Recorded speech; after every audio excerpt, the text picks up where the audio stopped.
My name is Evelyn Carter. I'm 58 years old, a retired elementary school teacher from Boston. And on the night of my son's wedding, in front of 300 guests, they didn't call me Mom. They called me the babysitter. The champagne flute trembled in my hand as the string quartet played beneath the crystal chandeliers. I had dressed simply, a navy gown, nothing flashy, because I thought tonight was about Daniel's happiness. But when Vanessa, my new daughter-in-law, turned to her family with that polished smile, she said, "This is Evelyn. She just babysat Daniel when he was little, nothing important." Laughter rippled through the room, some polite, some cruel, and suddenly I was no longer Daniel's mother. I was a joke. I set my glass down slowly, my fingers tight around the stem, not because I was embarrassed, but because I knew this moment would change everything. Then I saw him. Across the ballroom, Judge Harold Green, Vanessa's father, stood abruptly, his face drained of color. His eyes locked on me like he had seen a ghost, and in that instant I knew he remembered. Because the last time he looked at me like that wasn't in a ballroom filled with flowers and champagne. It was in a courtroom, under oath, in the middle of a corruption trial that could have destroyed his career. People always thought they knew me. A poor widow, a retired school teacher living off a small pension, someone ordinary, and I let them believe it. The truth. 20 years ago, I walked into a courtroom as the key witness in one of the biggest corruption trials Massachusetts had ever seen. Back then, I wasn't Evelyn the babysitter. I was Evelyn Carter, the woman who dared to testify against powerful men who thought they were untouchable. I can still remember the way the courtroom smelled, old wood and stale coffee, the way my hands shook as I held the Bible, and then I looked up, straight at the man presiding over the case, Judge Harold Green. I told the truth. I named names. I described every bribe, every forged contract, every late-night meeting I had been forced to witness as a young teacher working part-time at the state education office. My testimony ripped the mask off a network of politicians and business leaders who had stolen millions from public schools. And when it was over, dozens of officials went down. Careers ended, families scattered. But Harold Green, he rose higher. My words didn't just expose corruption. They gave him the verdict he needed to become the state's rising star of justice. He built his entire career on the case that nearly destroyed me. He owed me everything. Of course, the world never knew my name. The papers called me the anonymous teacher. For my safety, I disappeared from public record, granted a small settlement and a promise of protection. So when Vanessa, his daughter, laughed and called me a babysitter, she had no idea. But Harold did. That's why at my son's wedding his hands trembled, because he knew the woman standing quietly in the corner had once held his entire career in her hands, and maybe she still did. The wedding ended with applause, toasts, and forced smiles, but behind the glitter and champagne the wound had already been made. Vanessa didn't stop at that one insult. In the weeks after the wedding, she made sure everyone knew where she stood. At Sunday dinners, she would roll her eyes when I spoke. When friends asked about me, she would laugh and say, "Oh, Evelyn, she's sweet, but she's just simple." My husband practically raised himself. One evening, I overheard her on the phone. "I don't want his mother involved in our lives. She's embarrassing, old-fashioned. She doesn't belong in our world." Those words cut deeper than she realized. Daniel, my son, loved me, I knew that. He always had. But now, every time I saw him, there was hesitation in his eyes, a quiet battle between the vows he had just taken and the bond we'd shared for nearly 3 decades. Once I asked him gently, "Daniel, do you believe what she says about me?" He lowered his gaze, twisting his wedding band nervously. "Mom, please, just let it go, for me. Let it go." So I stayed silent. I let them think I was nothing but the babysitter, the woman who should be grateful just to sit at their table. But silence is not weakness. Sometimes silence is a mask. And while Vanessa paraded her arrogance, she had no idea that the woman she mocked was guarding a secret that could shatter her world. They thought I was powerless, a retired teacher, a widow living off a pension, a woman to be pitied or ignored. But what Vanessa didn't know was that the day I walked out of that courthouse 20 years ago, I didn't just carry fear with me. I carried opportunity. For my safety, the state had placed me under a witness protection fund, money meant to help me start over. Most people would have hidden it under a mattress or spent it just to survive. But I didn't. While other teachers bought new cars or homes, I walked the cracked sidewalks of Boston's old neighborhoods and saw something different. Empty warehouses, abandoned brownstones, buildings no one wanted. I took every dollar I had, every bit of that settlement, and I invested. Quietly, carefully. Year after year, as the city grew and the skyline stretched higher, my properties rose in value. What began as a handful of crumbling buildings turned into blocks of apartments, entire streets worth of leases, and a portfolio no one even imagined had my name on it. I never bragged. I never flaunted. I let the world believe I was the poor schoolteacher who had once babysat her own son. But the truth, by the time Vanessa Green married Daniel, my net worth was more than $400 million. $400 million, and not even my own son knew. I kept my silence so Daniel would grow into his own man, not the shadow of a fortune. But as Vanessa sneered and pushed me further into the corner of my own family, I began to realize something. Sometimes secrets are protection, but sometimes they are power.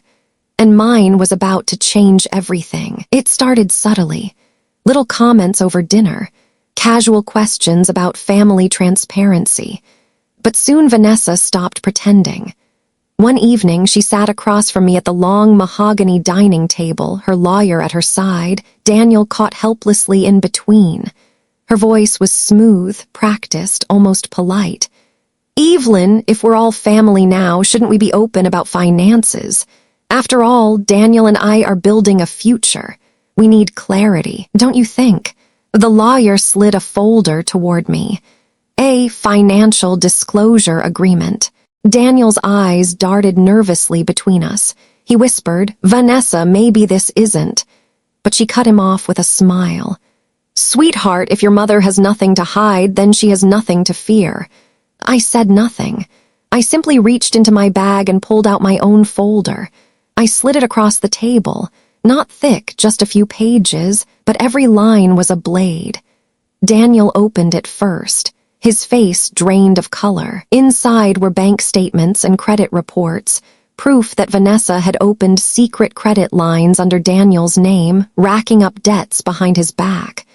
I watched his hand tremble as he turned each page. Vanessa's smile cracked. She snatched the folder, skimmed a few lines, and her face went pale. Where did you get this?" she stammered. I leaned back calm. "Let's just say I keep records too." The room fell silent. Daniel stared at his wife, betrayal dawning in his eyes. Her family, so proud of their wealth and reputation, was already drowning in debt. And now Vanessa's lies sat exposed on the table, ink on paper. I didn't need to raise my voice. I didn't need to argue. Because sometimes the quietest truths are the loudest weapons. And that night, Vanessa Green learned exactly who she was dealing with. The silence around that dining table was thick enough to choke on. Daniel sat frozen, his eyes locked on the papers that exposed his wife's betrayal. Vanessa, pale and trembling, tried to gather herself, but every excuse died on her lips. And then, a door creaked open at the end of the hall. Footsteps, steady, heavy, deliberate. When I looked up, I saw him, Judge Harold Green, the man whose name had commanded courtrooms for decades, the man who had once owed his career to me. He stepped into the room slowly, his tuxedo jacket draped over his arm, his expression carved with something I had never seen on him before: shame. "Enough," he said quietly, but his voice cut through the tension like a gavel striking wood. Everyone turned. Vanessa leapt to her feet. "Daddy, she's lying, she's trying to ruin me." But Harold didn't look at his daughter. His eyes never left mine. "Vanessa," he said, his tone breaking, "sit down." For the first time all night, Vanessa obeyed. The great judge, respected, feared, admired, stood there, his hands trembling, his lips pale. And then he spoke words I never thought I'd hear in front of his family. If not for Evelyn Carter, I would not be the man I am today.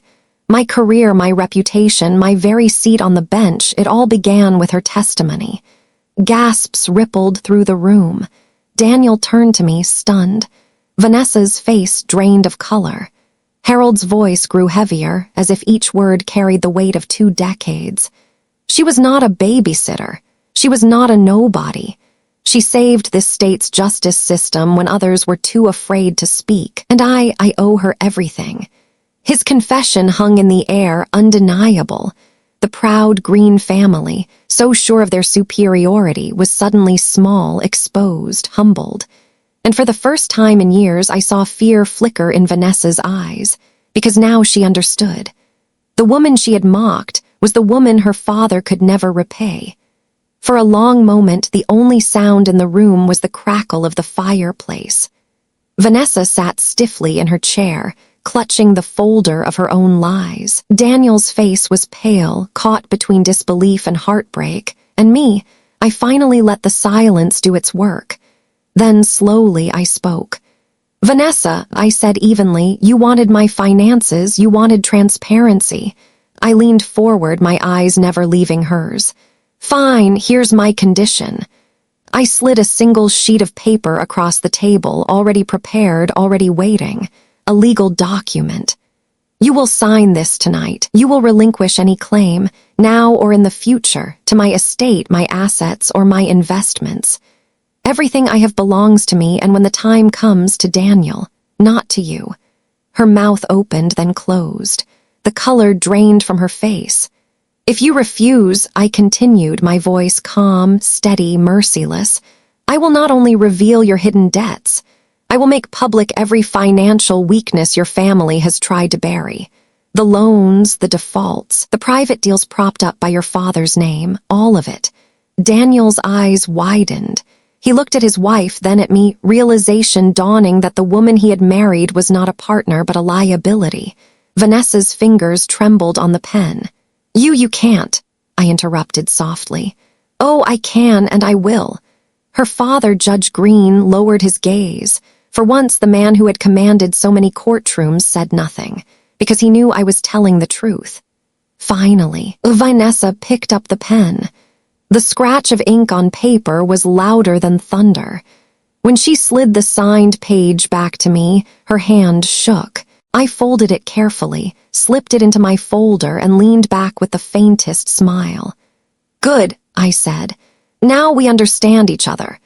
Vanessa had walked into this marriage believing she had gained control over a man and his aging mother. Instead, she had been stripped bare, her debts revealed, her ambitions shattered, her future rewritten in ink she could never erase. And for the first time, the Green family realized the truth. I was not their weakness. I was their reckoning. The days that followed were heavy. Daniel barely spoke to Vanessa, the silence between them louder than any fight could have been. Within months, the marriage collapsed under the weight of lies and mistrust. It broke my heart to watch my son go through the pain of divorce so soon after his wedding. But pain has a way of clearing vision. And Daniel finally saw his worth had never been measured in the approval of the Green family, or in the ambitions of a woman who married him for convenience. Time passed, and one evening Daniel introduced me to someone new, Julia, a community doctor with gentle eyes and no interest in my bank account.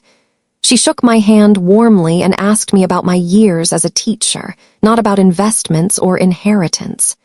For the first time in years, I saw real hope in my son's eyes. As for me, I had a decision to make. I could have vanished again, kept my wealth a secret forever. But after being silenced and dismissed, I realized something important.